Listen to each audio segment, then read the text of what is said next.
السلام علیکم ورحمۃ اللہ وبرکاتہ نحمده ونصلی علی رسولہ الکریم اما بعد۔ آج کا سبق سن لیجئے۔ آج کے سبق کی سرخی ہے اپنی اولاد کے ساتھ اچھا سلوک کیجئے۔ سلسلہ وار وہی مضمون وراثت کا، لڑکیوں کا حق دینے کا اور یتیموں کا حق دینے کا۔ ایک قصہ سناتا ہوں۔ کسی زمانے میں عورتیں برابر حق لیتی تھی بادشاہوں سے۔ عباسی خلیفہ مامون رشید اپنے سیاسی مخالفین کے لیے نہایت بے رحم تھا، مگر عام لوگوں کے ساتھ وہ ہمیشہ ہمدردی سے پیش آتا تھا۔ ایک روز اس کے دربار میں بغداد کی ایک بوڑھی عورت آئی اور اس کا کئی معاملہ تھا، وراثت کا، زمینوں کا۔ اس نے خلیفہ مامون سے شکایت کی، میں ایک غریب عورت ہوں، میرے پاس ایک زمین تھی جس کو ایک ظالم نے مجھ سے چھین لیا۔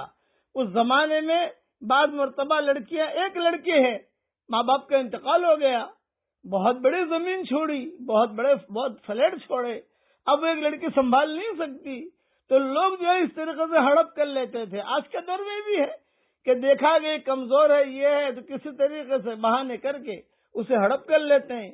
اس سے شکایت کی جا کر کہ میری زمین جس کو ایک ظالم نے مجھ سے چھین لیا، اور میں برابر دیکھ رہی ہوں کہ میری زمین ہے، میں نے کتنی فریاد کی مگر اس نے نہیں سنا، میری بات نہ مانی۔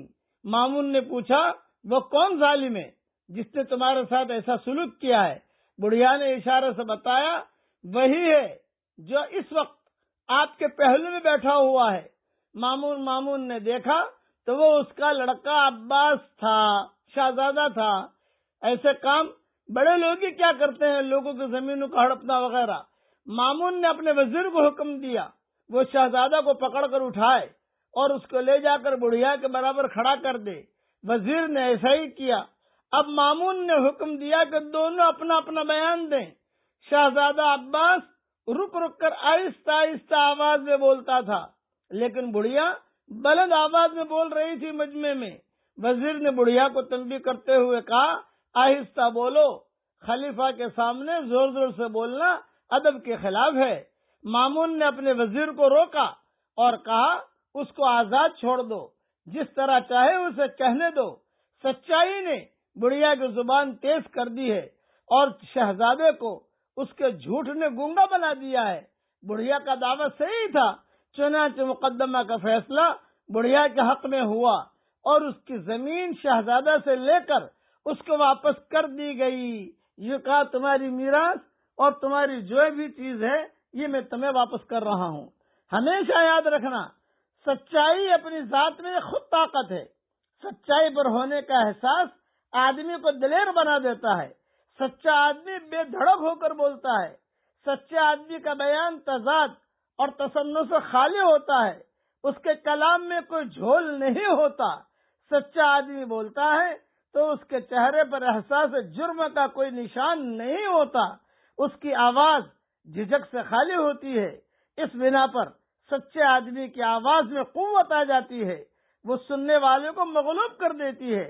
اس کے برعکس جس آدمی کا معاملہ جھوٹ پر مبنی ہو، وہ کبھی قوت کے ساتھ نہیں بول سکتا، وہ ہمیشہ احساس جرم میں مبتلا رہتا ہے، جس کا اثر اس کے لہجے پر آ جاتا ہے۔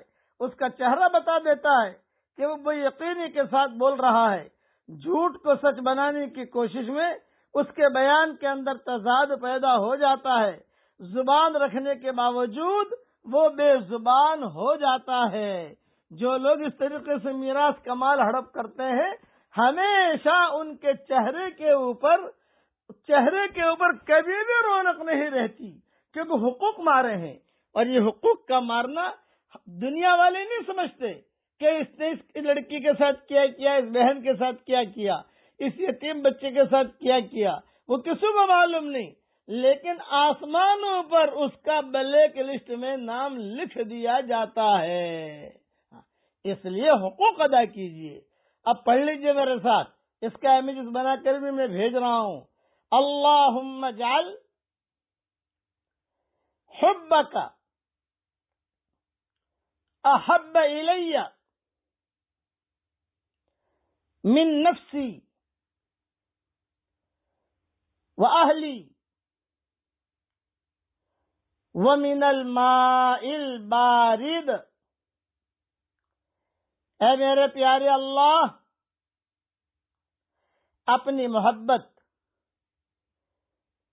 مجھے پیاری کر دیجئے، میری جان سے اور میرے گھر والوں سے اور ٹھنڈے پانی سے بھی بڑھ کر۔